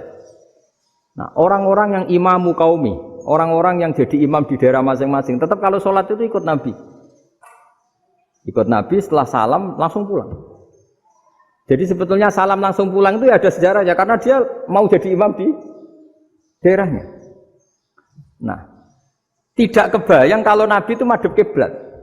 Kalau Nabi madhep kiblat, orang yang masbuk yang barusan datang pasti langsung usolli misalnya fardhu isya'i misalnya. Terus makmum Nabi, padahal Nabi sholatnya sudah selesai. Jadi intinya gini kata Fathul Bari. Imam setelah salam itu harus bikin gerakan atau omongan atau apa saja yang menunjukkan kalau sholatnya selesai. Di antara gerakan itu adalah beliau harus menghadap ke hadirin atau menghadap ke utara. Atau apa saja yang penting menunjukkan kalau sholat ini sudah selesai. Itu fikih. Jadi fikih itu cara menganalisis itu memang unik. Karena kalau Nabi tetap seperti itu, posisi pancet seperti itu, maka orang yang baru datang mengira Nabi masih sholat. Nah, pertanyaannya kalau mereka sudah takbir, malah sholatnya tidak sah. Kenapa tidak sah? Menggantungkan sholat atau mengikatkan sholatnya dengan orang yang sudah tidak sholat. Jadi menjadikan orang yang nggak sholat sebagai imamnya kan nggak boleh. Maka Nabi harus memaklumatkan dengan gerakan itu bahwa beliau sudah tidak sholat. Karena orang datang dari berbagai daerah. Jadi nganalisis fikih, fiqhul hadis namanya. Itu ulama itu mau tidak mau debat. Karena pertanyaannya itu kenapa? Ya memang mau apa? Karena yang namanya sosial itu yahtamilu muhtamilatin, ada sekian kemungkinan. Makanya dalam madhab istimbat itu, ketika Nabi sedekah pakai tamer, pakai kurma, itu ulama mesti ngitungnya tuh kut. Kut itu makanan pokok. Sehingga Imam Syafi'i mengatakan kalau di Indonesia pakai beras misalnya, karena kutil balat Indonesia itu beras. Oke, Imam Syafi'i mainstream. Tapi ketika era Yusuf Qaradawi di Al-Azhar di Mesir sana, ulama-ulama mulai usil. Sama sih ingat Mbah Mun sering gejlokan, lah iya, petani gabah, petani padi wis melarat wajib zakat. Petani cengkeh, kakao, suga-suga wajib zakat hanya karena yang ditanam tidak kut, tidak makanan pokok. Jadi mulai ada ulama mulai gerah lah, kalau bahasa politiknya mulai gerah. Yang petani miskin gara-gara yang ditanam padi wajib zakat. Yang orang-orang di sana misalnya di Sulawesi karena tanamannya kakao atau cengkeh tidak wajib zakat karena bentuknya tidak kut, tidak makanan pokok. Geger kan di Al-Azhar geger. Akhirnya hampir semua ulama berpendapat, ya sudah sekarang ketika Nabi menzakati kut, makanan pokok, itu jangan dihitung sebagai makanan pokok. Wa mimma akhrajna lakum minal ard. Apa saja, ma itu apa saja. Makanya kata Yusuf Qaradawi, ma itu apa saja. Makanya semua tanaman yang menghasilkan uang itu wajib zakat. Nah, masalahnya kitab-kitab Syafi'iyah itu sudah mamlu'ah, sudah penuh dengan penjelasan misalnya fala zakata fil khadrawat, maka enggak perlu zakat untuk kayak kangkung, semangka dan sebagainya. Nah, lalu kiai-kiai angkatan modern kayak Mbah Mun itu sering dapat masukan. Saya pernah dengar sendiri, Yai, saya ini punya sawah 1 hektar, tak tanamin padi itu enggak pernah kaya saya. Sekarang tak tanamin kangkung malah saya kaya karena tiap 3 hari panen tak kirim ke Jakarta. Itu orang Indramayu yang tanya. Jadi gak tanam padi gak pernah kaya, tanam kangkung kaya. Nah, karena dia orang soleh, kalau zakat boten. Mau diwajibkan zakat tidak makanan pokok, mau tidak wajib dia kaya. Semenjak itu perubahan di Indonesia ikut. Akhirnya ada zakat, pokoknya asal tanaman yang 1 nisab ya wajib zakat. Masih ada debat lagi.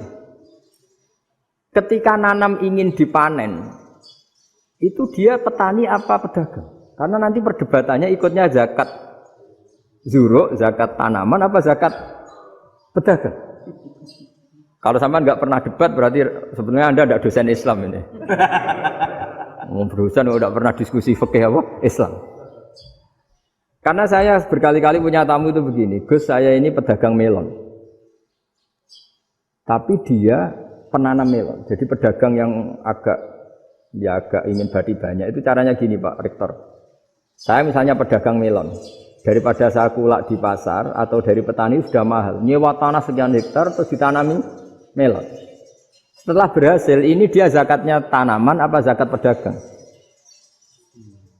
Karena dia nanam itu mentalnya sudah pedagang. Padahal nanti zakatnya beda kan? Yang satu 2,5%, yang satu rubul usur sama nisul usur sama usur. 1/10 sama 1/20. Kalau zakatnya zuruk kan 1/10 atau 1/20. Yang satu rubul usur, kira-kira 2,5. Saya ulang lagi ya. Jadi di era modern itu kita jadi bingung, pedagang tapi gayanya petani. Petani tapi hakikatnya. Jadi gampangannya gini ya, kalau saya pedagang beras, kok saya kaya raya, itu mendingan nyewa sekian hektar untuk ditanamin beras, padi ya, daripada tengkulak, daripada beli. Akhirnya perdebatannya, ini zakatnya pakai apa? Misalnya tebu, misalnya petani tebu. Oh jelas kalau jual nanam tebu itu ingin dijual. Masa apa tiga es tebu berhektar-hektar? Lah kira-kira kalau menurut jenengan ini zakatnya zakat apa? Tijarah apa zakat tanaman? Mentalnya tijarah, mentalnya pedagang. Nah ini saya hanya mau cerita. Khilaf kadang-kadang orang angen-angen. Khilaf itu enggak mungkin enggak. Ya sama seperti NU dan Muhammadiyah selalu khilaf awal Ramadan. Itu memang enggak bisa enggak khilaf. Misalnya begini. Saya beri contoh ya. Karena kadang yang khilaf juga enggak pernah belajar. Lucu kan? Tak beri contoh ya. 2001 itu abad keberapa tuh? Tahun 2001. Abad 21 abad 20? Abad 21. Jadi meskipun terpaut 1 tahun, padahal abad itu 100 tahun. Nah, pikirannya orang-orang Muhammadiyah seperti itu. Hilal kalau sudah melewati garis ufuk, meskipun setengah derajat atau 1 derajat itu sudah ikut bulan berikutnya. Sehingga ya sudah, meskipun sekian derajat sudah dianggap Ramadan. Nah pikirannya orang NU enggak. Harus ru'yah bil fi'li. Itu sebetulnya lagi-lagi sebenarnya enggak masalah NU dan Muhammadiyah, itu di kitab-kitab ya seperti itu. Kita ini enggak biasa goblok ya. Artinya kita yang keluarga kiai tahunya kunut mazhab Hanafi, enggak kunut mazhab Syafi'i. Tapi tahu-tahu ini mazhab NU, ini mazhab itu. Aneh itu menurut kita ini anggap apa? Mana ada Muhammadiyah jadi mustahid, mana ada NU jadi mustahid. Jadi sebetulnya orang tahu semua lah kalau Abu Hanifah itu tidak kunut, Imam Syafi'i itu kunut. Imam Syafi'i pernah main di masjidnya Abu Hanifah ya tidak kunut, ditanya kenapa tidak kunut? Jenengan itu presiden kunut, tidak sanggup mati Abu Hanifah. Dulu biasa aja. Sekarang geger, ya karena tidak punya kegiatan. Sebenarnya itu nggak masalah, mulai dulu biasa. Saya teruskan ya. Nah, menurut mayoritas ulama nunggu ru'yah bil fi'li. Ru'yah bil fi'li itu gini. Mata telanjang bisa melihat karena agama ini menggantungkan perintah itu sama melihat. Kalau kamu tidak melihat itu bagaimana kena hukum? Ibarat gini. Pak Rektor datang ke rumah saya tapi saya nggak tahu. Kena nggak saya hukum harus menghormati? Dia datang nggak sembunyi-sembunyi. Saya kena hukum harus menghormati ya kalau melihat, kalau enggak ya enggak. Tapi Pak Rektor tetap bilang, tapi saya hakikatnya datang, jadi saya datang itu. Itu kan ribet. Akhirnya ya sudah itu enggak ada khilaf sampai mati ada khilaf karena yang satu menggantungkan hukum itu digantungkan sama tahu. Kalau enggak tahu ya, misalnya baju saya ini hakikatnya ada najis, pas sholat saya enggak tahu. Sholat saya sah apa enggak? Sah. Karena hakikatnya, ya memang saya tidak tahu. Tapi hakikatnya ada najis apa enggak? Ada. Ya sudah itu sama-sama masuk akal. Ada lagi khilaf yang senam otak. Fasyamu salasati ayamin fil haji wa sab'atin idza raja'tum. Singkat cerita ada satu pelanggaran haji yang kata Allah kafarohnya itu puasa 3 hari sama 7 ketika kamu pulang, idza raja'tum, ketika kamu pulang. Dalam mazhab Syafi'i yang namanya pulang itu yang haji sudah sampai rumah. Di mana-mana pulang itu ya sampai rumah. Dalam mazhab Abu Hanifah enggak, ketika orang sudah balik kanan dari Arab Saudi, dari Mekah, ya namanya sudah pulang. Misalnya gini, ini Pak Rektor pamit saya, Pak Haris. Gus, Pak Haris mana? Ya sudah pulang kata saya, padahal sampai pandangan sampai depan. Tapi bagi keluarganya belum pulang. Lah lalu idza raja'tum ketika pulang itu bahasanya siapa? Bahasa istrinya apa bahasa yang ditamoni? Kamu ditamoni orang, terus kamu tamunya mana? Sudah pulang. Tapi tanyakan istrinya, belum pulang. Khilaf-khilaf gini kok jadi geger itu kan goblok banget maksud saya itu. Jadi biasa, gini itu biasa.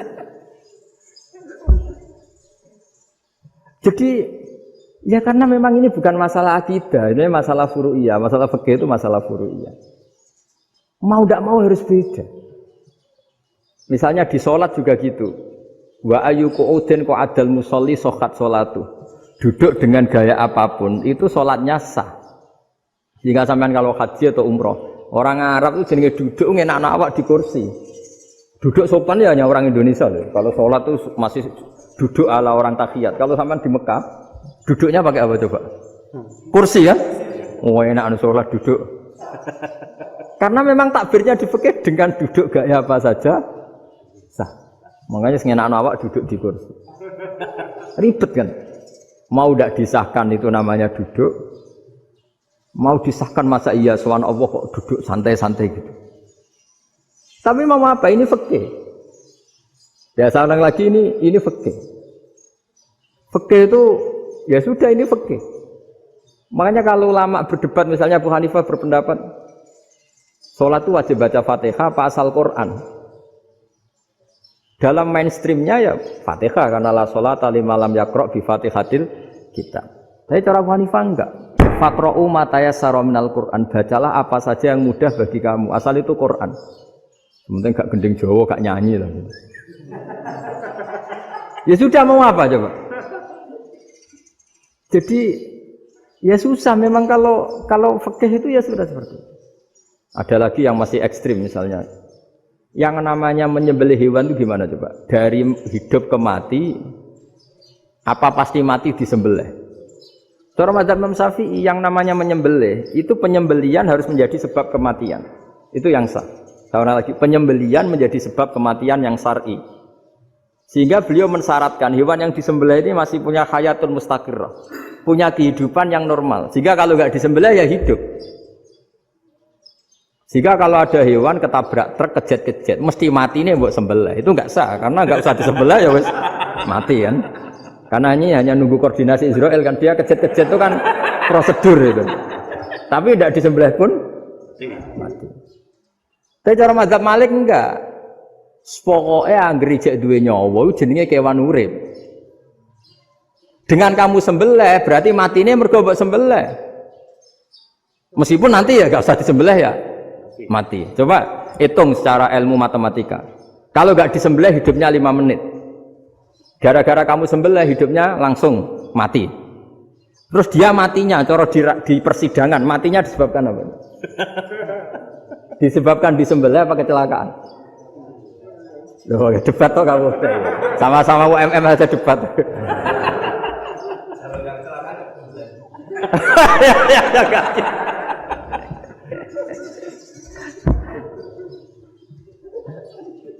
Loh, saya pernah mas ngalami nyata itu. Saya jalan-jalan sama anak saya pakai motor. Sampai di jalan raya gitu ada ayam jago ketabrak mobil, kejet-kejet.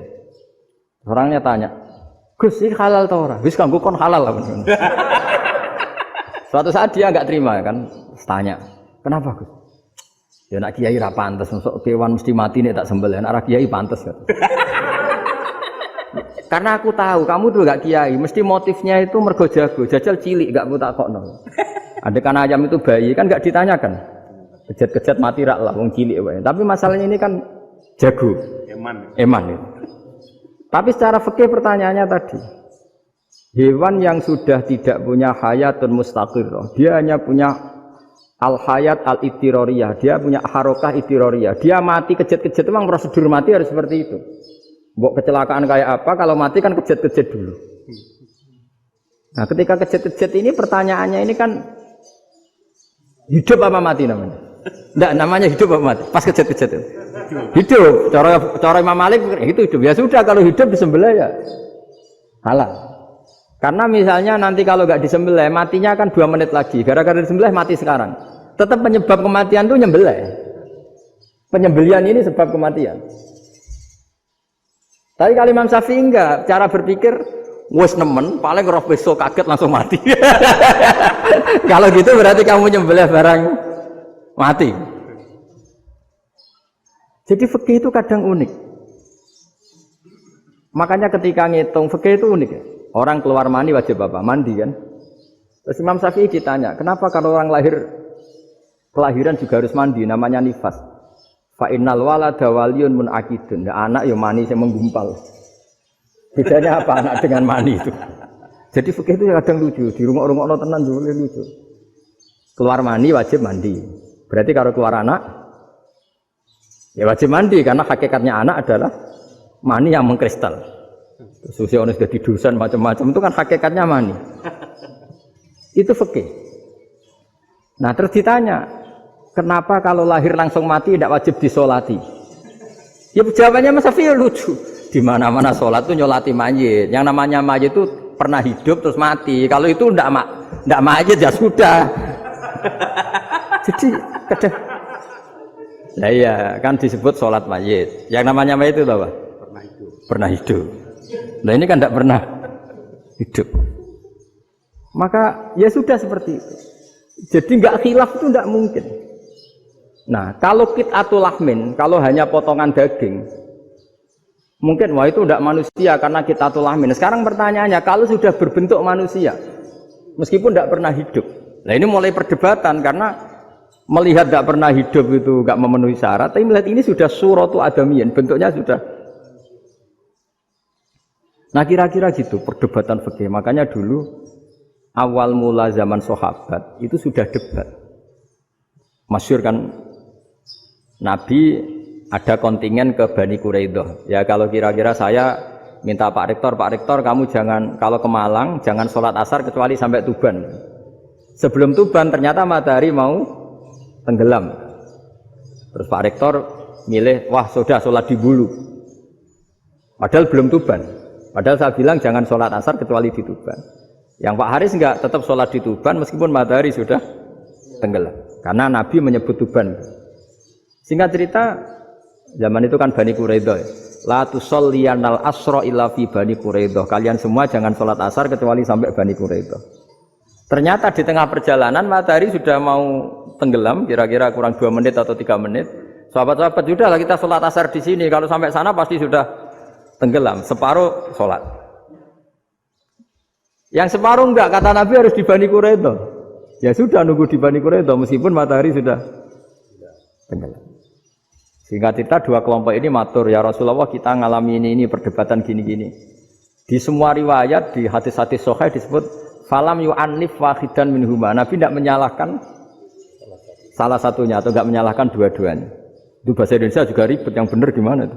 Enggak menyalahkan salah satunya, apa enggak menyalahkan dua-duanya? Gimana bahasa benernya? Salah satunya. Salah satunya itu dua-duanya? Iya. Enggak, kalau bahasa Indonesia tidak menyalahkan kedua-duanya. Kedua-duanya apa salah satunya yang benar? Kedua-duanya. Kedua-duanya. Bahasa Indonesia itu ya kadang ruwet ya. Orang pinter kayak Pak Habibie itu namanya ya orang luar biasa. Nanti sekolahnya orang-orang idiot itu ya sekolahan luar biasa. Orang pinter banget bahasa Indonesianya ya luar biasa. Kalau sekolah untuk orang-orang yang idiot juga luar biasa. Jadi kalau dipuji luar biasa itu gak jelas ini luar biasa ya. Gak jelas kadang bahasa kita ini kadang ya gak jelas. Nah itu gak menyalahkan dua-duanya apa salah satunya? Keduanya, tidak menyalahkan kedua-duanya. Misalnya dibahasakan nggak menyalahkan salah satunya, benar apa salah? Benar. Benar, ya sudah benar semua. Jadi itu bukti bahwa ijtihad itu boleh. Saya ulang lagi, bukti bahwa ijtihad itu boleh. Padahal ini jelas, yang satu harus sholat asar, padahal matahari sudah tenggelam. Makanya di antara fikih unik itu begini. Saya ulang lagi fikih unik. Saya menyaksikan betul ketika ada orang tanya Mbah Mun saya ini Kopassus. Kadang latihan itu sampai waktu zuhur habis. Saya harus bagaimana? Jawabnya Mbah Mun itu unik. Sementing ojo ngosor sholat. Engkau yo niat jamak. Atok kodok kata. Singkat cerita terus orang ini diskusi sama saya karena ini ya alim pernah mondok.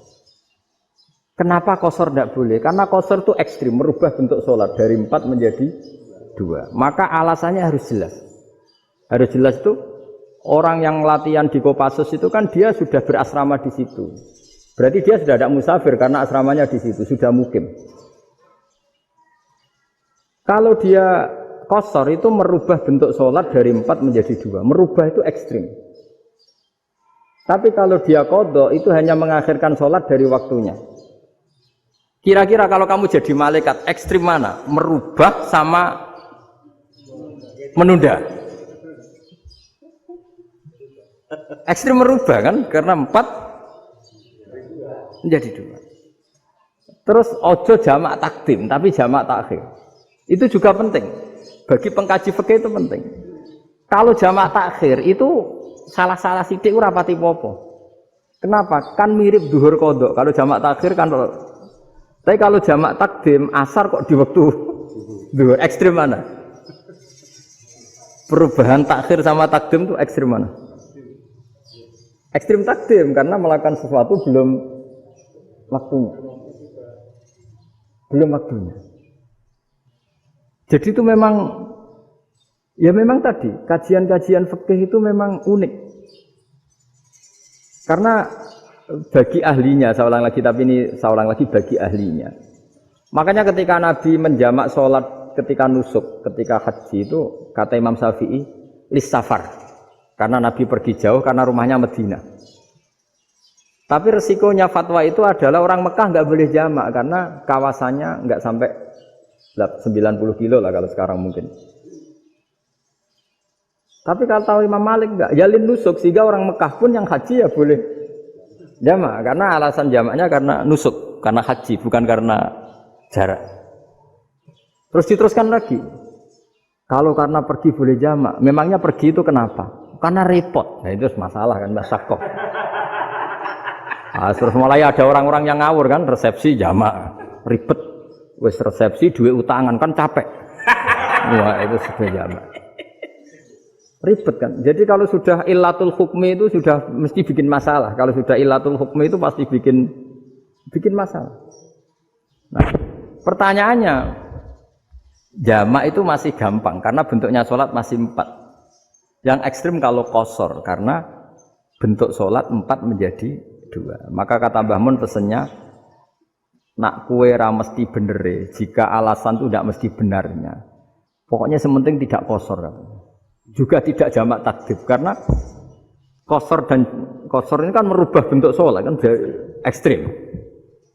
Jamak takdim juga ekstrim karena mendahulukan sholat sebelum waktunya. Kalau jamak takhir kan biasa, kalaupun salah kan mirip kodok. Ya mirip kodok biasa kan. Nah ini saya cerita, jadi fikih itu bagi ahlinya itu memang punya konsekuensi yang seperti itu. Makanya pertanyaannya misalnya bagaimana hukumnya penyembelihan lewat mesin? Ya ribet kan.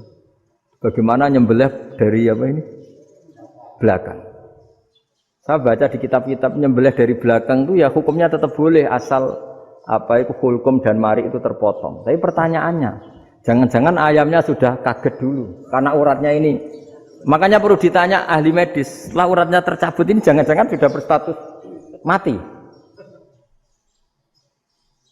Kan potensi ketika dipotong dari sini, potensi sudah berstatus mati. Makanya, nah kalau misalnya menyembelih dengan dibacok, gitu langsung mati juga. itu tetap ada dokhtoh. Kalau dalam bahasa fikih dokhtoh. Dia terkaget, begitu. Ada dokhtoh karena nggak bisa bernafas terus mati. Berarti kelangsungannya bangkai. Jadi orang yang pengkaji fikih itu ya seperti itu. Memang itu yang ditekuni. Tapi kita sebagai orang awam ya tadi. Nak sing kecelakaan iku wedhus ta ayam jago ngeman, tapi nak pitik cilik ikhlas.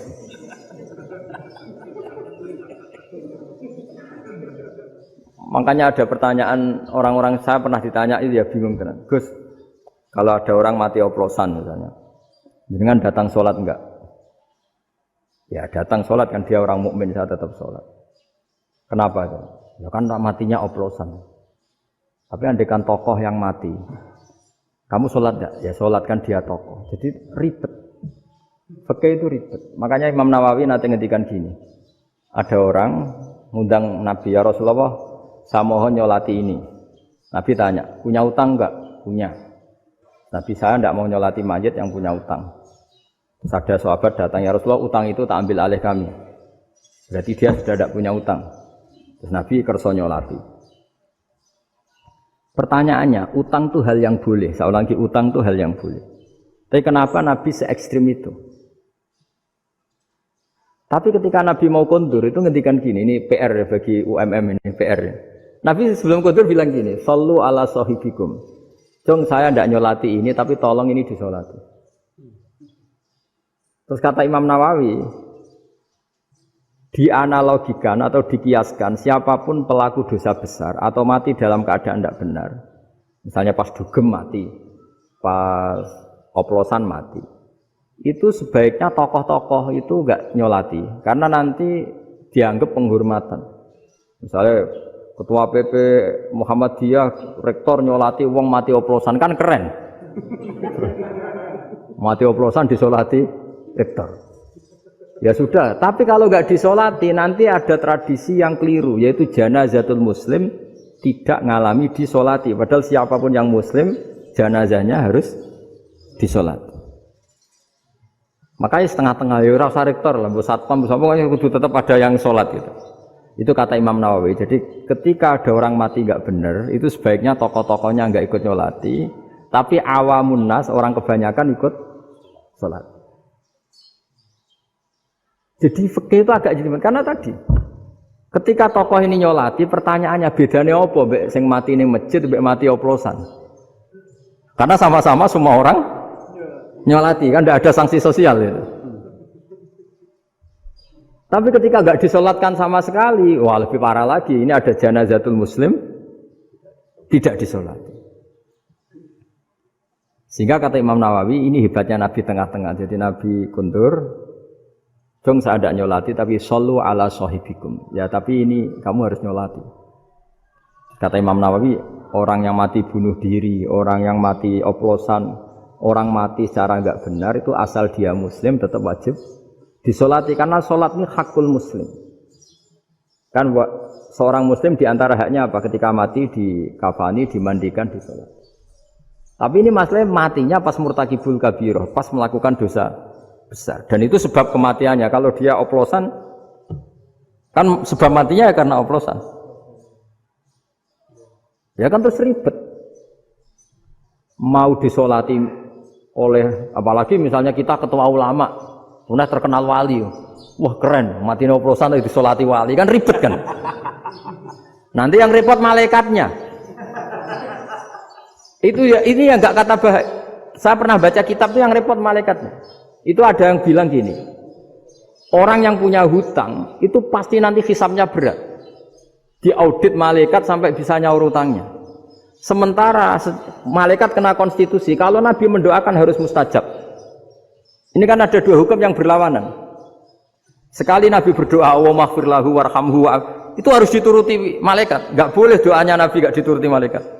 Sementara aturan Islam juga harus dituruti, bahwa orang yang punya hutang harus tersandra oleh hutangnya. Tapi nak sing dunia Pak Haris kan, nggak TNO. Nggak ngefek gitu. Jadi misalnya Pak Haris dungo sampai nangis wa maghfir lahu kan, nggak ngefek. Malaikat nggak itu, nggak sudah lah Ustaz. Tapi kalau Nabi yang berdoa kan harus Dituruti, ini masalahnya kan itu. Nah kalau diturutin berarti hutangnya harus bebas. Padahal secara aturan harus tersandra karena punya hutang. Nah, nanti sama kalau yang mati oplosan ini yang doain wali, kok wali sampai Allah maghfir lahu. Doanya wali kan harus terkabul. Sementara secara hukum dia harus kena sanksi karena oplosan tadi. Daripada ngerepotno malaikat, sudahlah wali-wali ini tidak usah ikut nyolatin, yang nyolati ya orang-orang nggak jelas ini sehingga kan malaikat kan santai aja kalau mau nyeksa. Loh tapi kan sudah didoain, nggak ngefek. Karena doanya orang-orang nggak penting. Itu ada tuh di sarah Muslim itu. Di sarah Muslim di bab ketika Nabi ngintikan babu qauli Rasulullah sallallahu alaihi wasallam sallu ala sahibikum. Jadi belajar fikih itu asik.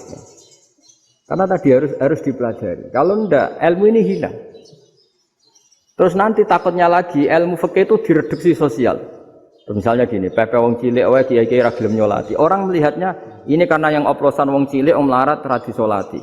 Jajal bupati ya disolati, mergo amplope gede-gede kan terus ruwet kalau dianalisis gitu kan ruwet. Makanya kenapa saya harus ngomong fikih supaya semuanya itu enggak didudukkan urusan sosial itu. Nah kalau semuanya didudukkan sosial kan sentimennya sentimen sosial, ribet.